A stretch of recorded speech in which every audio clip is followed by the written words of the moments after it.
നമസ്കാരം, നമസ്തേ തിരുവനന്തപുരത്തിലേക്ക് സ്വാഗതം. പാനൂരിലെ ബോംബ് സ്ഫോടനത്തിന്റെ മുഖ്യ സൂത്രധാരന്മാർ CPM-കാർ തന്നെയാണ്. ഒരുത്തനെ ബലിയാടാക്കിയതും അവർ തന്നെയാണ്. എന്നിട്ടിപ്പോൾ ഇടതുപക്ഷം സ്വയം വെള്ളപൂശി നല്ലവരാകാൻ ശ്രമിക്കുകയാണ്.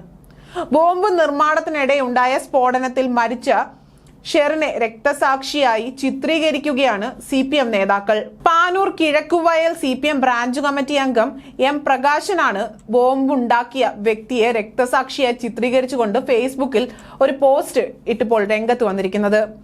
കേരളത്തിൽ ലോക്സഭാ തെരഞ്ഞെടുപ്പ് പൂർത്തിയായതിനു പിന്നാലെയാണ് മരിച്ച ഷെറിന്റെ മരണത്തിൽ ദുഃഖം രേഖപ്പെടുത്തി CPM പ്രവർത്തകർ രംഗത്ത് വന്നതെന്നും ശ്രദ്ധേയമാണ്. ഏപ്രിൽ 5-നായിരുന്നു പാനൂരിൽ ബോംബ് ഉണ്ടാക്കുന്നതിനിടെ അബദ്ധത്തിൽ പൊട്ടിത്തെറിച്ച CPM പ്രവർത്തകൻ കൊല്ലപ്പെട്ടത്.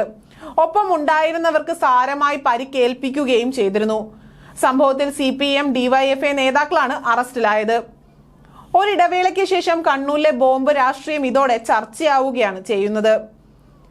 ബോംബ് ഉണ്ടാക്കുന്നതിനിടെ മരിച്ചയാളുടെ ശവസംസ്കാര ചടങ്ങിൽ പങ്കെടുക്കാൻ CPM മുതിർന്ന നേതാക്കൾ എത്തിയതും വൻ വിവാദമായിരുന്നു.